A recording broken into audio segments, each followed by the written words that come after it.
going to be a diagnosis that covers the first half of the book. And I use information from chapters 1 through 15 in order to create this diagnosis for my client, Jennifer Storm. So I want to start with some client history. So at this point, by chapter 15, my client is at the age 17. And here is a little bit of her history. So she has moved an incredible amount of times due to work situations for her grown-ups. She's lived in a lot of different cities, all before turning the age of 17. And she is a part of a lower socioeconomic status. She's lived mostly in trailer parks or townhomes, and often talks about the stress of what it can be like living somewhere really small with her two older brothers, as well as her grandma, and then her dad and her mom. Like I just mentioned, she is the youngest and she's the only daughter. She has two older brothers who are pretty involved in her world as she's younger, and then as she's older and gets involved in a few things that make it difficult for her to connect with people. There are moments where her brothers are close, and then other moments where they're not so much. But she is the youngest of three kids. And for a long time, her two older brothers do live at her house and grow up with her. She does have a family history of substance abuse and alcoholism. Her mom's side is known as like the druggies, troublemakers, not all that great. And her father wants to protect his kids from this. But unfortunately, his mother-in-law, my client's grandma, does live with them. And so growing up, she's witnessing these struggles of alcoholism and other substance abuse things, mostly the alcohol that she's witnessing, but she is experiencing that in her home. And that's something that has affected her mom. And it's something that has affected her dad as well. And then a little bit more about my client. As she is around like 9, 10, and then a little bit more as she gets older. Also, she is exploring some of her sexuality, different pieces there. She has a really good friend named Kristen, and they have a few sexual moments that make my client wonder if she is attracted to more than just men and what that is supposed to look like, because it's really, really discouraged in her town, and really, really discouraged in Kristen's family. She actually, my client gets banned from going to see her at her house from an experience that Kristen's dad walked in and saw them and did not feel comfortable with it at all. And so she kind of suppresses those feelings of those sexual desires, but tends to explore them a little bit more as she gets older. And I have a feeling that as I continue reading, that those will be things that she'll explore a little bit more also. She has a divorced family. My client does. Her parents gets divorced when she is 15 years old. She has a really broken relationship with her mom because her mom really disconnects herself from my client, and it makes it really difficult for my client to feel worthy of that love and doesn't really have that safe space. She resents her mom a lot for leaving because her mom says the phrase, "I can't do this anymore," and ups and leaves, and only comes to interact with them whenever my client and her brothers go and visit mom. Mom doesn't come back and visit. So that's a really broken relationship. And she kind of clings to her dad in a sense. She's not really super open with her dad, but she does cling to him in terms of having that unspoken feeling that he's a safe space. So that divorce really does a number on her, and it really is stressful for her relationship with her mom. She still wants that approval from her mom, but every single time she goes to her mom, she feels that sense of guilt and that sense of brokenness and like she's always messing up. So that at age 15 definitely is a huge dynamic for my client. My client is raped for the first time at the age of 13. She's hanging out with an older friend at a skating rink, and then older friend mentions that she has someone that she wants her to meet, and then that man ends up being a lot older, around 18 or 19, and he does take advantage of her, gets my client drunk, and then takes advantage of her to where she blacks out, wakes up, doesn't know what happened, and they end up taking her home and blaming her for the whole thing. And so my client Jennifer is very very much feeling guilty and very much took all the weight on her as this is my fault. And so because of all of those feelings, because of the stress and the weight of those huge emotions, not understanding what happened, she went home to her parents and they were scolding her and very much blamed her for the situation. And so because of all those different factors, being confused, not remembering all those different parts and pieces. So sorry, I feel like I'm gonna sneeze.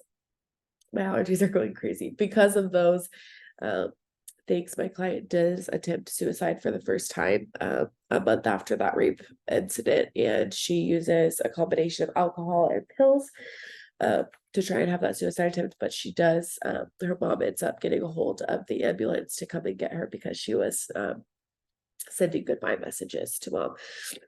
So that was something that she was able to her life was able to be saved from that incident, and she was admitted for the summer into a psych ward. But that was a very defining moment for sure. Her second suicide attempt was a little bit later on. She was at home with her dad's shotgun, and her brother stopped her in the bathroom and was like, "Please don't do this." She's just really struggling with a lot of different mental parts and pieces there. And she starts, she gets her own job and starts an increased use of marijuana around that time of that family's divorce to cope with those different parts and pieces there.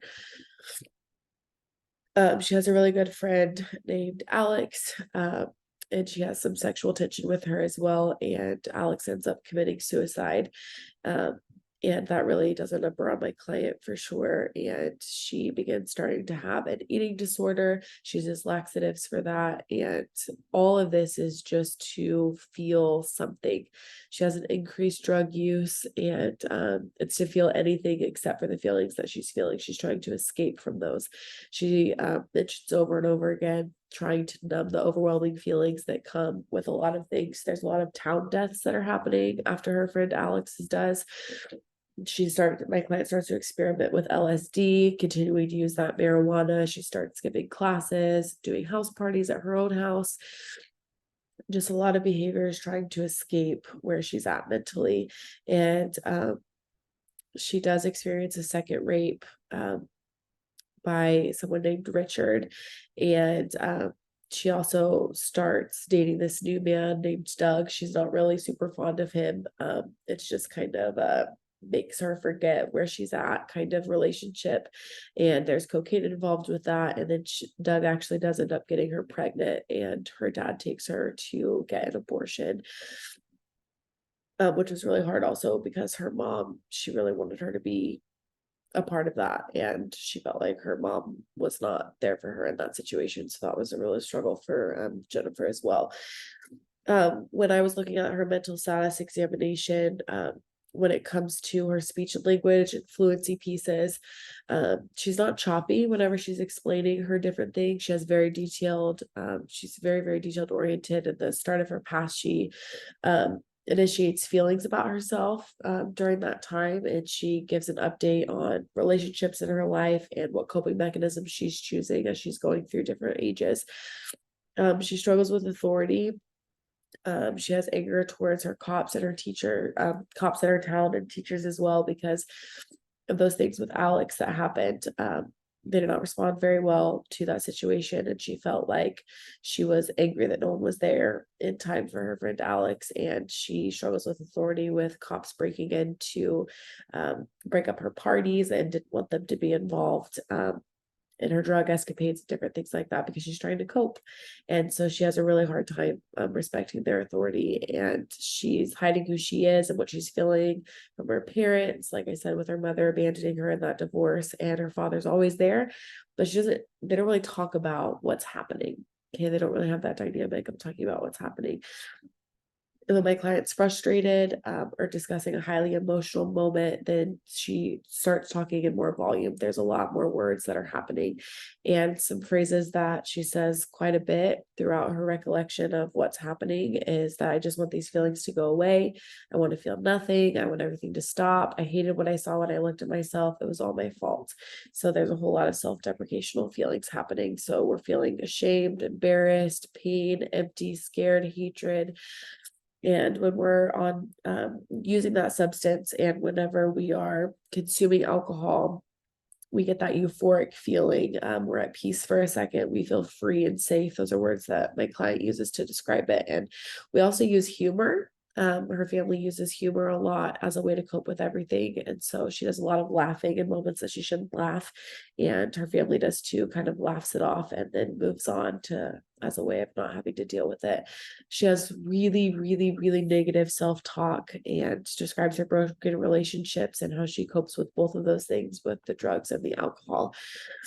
She has a lot of scars from suicide attempts and self-harm attempts also just to feel things.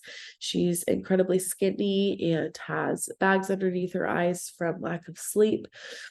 Her attitude is this strong desire to want to escape things that are too much for her to bear on her own.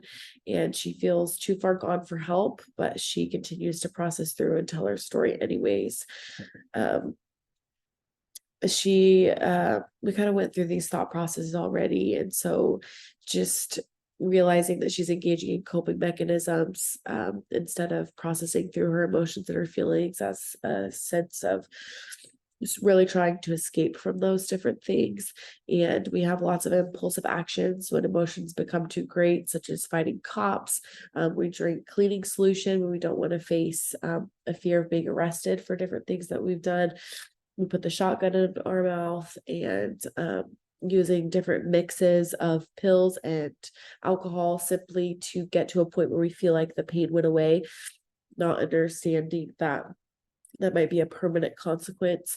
And then we have this skewed perception and this feeling of peace and freedom and euphoria when we're on those drugs and alcohol, and being overwhelmed with those emotions. And again, just continually having my client say that she feels numb whenever she's experiencing those.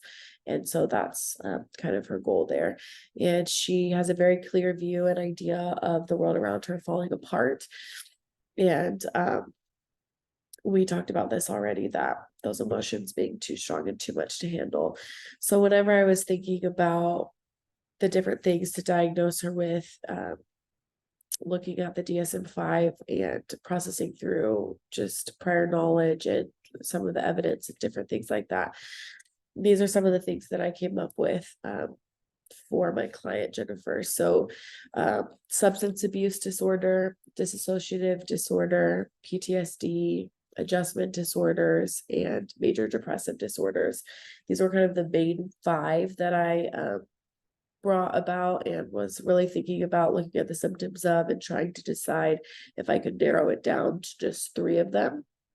And as I was doing that and I was looking at the DSM-5, these are the 3 that I made into my formulation of a substance abuse disorder, as well as PTSD from those rapes, as well as those suicide attempts, and then major depressive disorder, just all those different kinds of things added up together. So those are the 3 that I picked. So looking into the DSM-5, these are the codes and the symptoms that I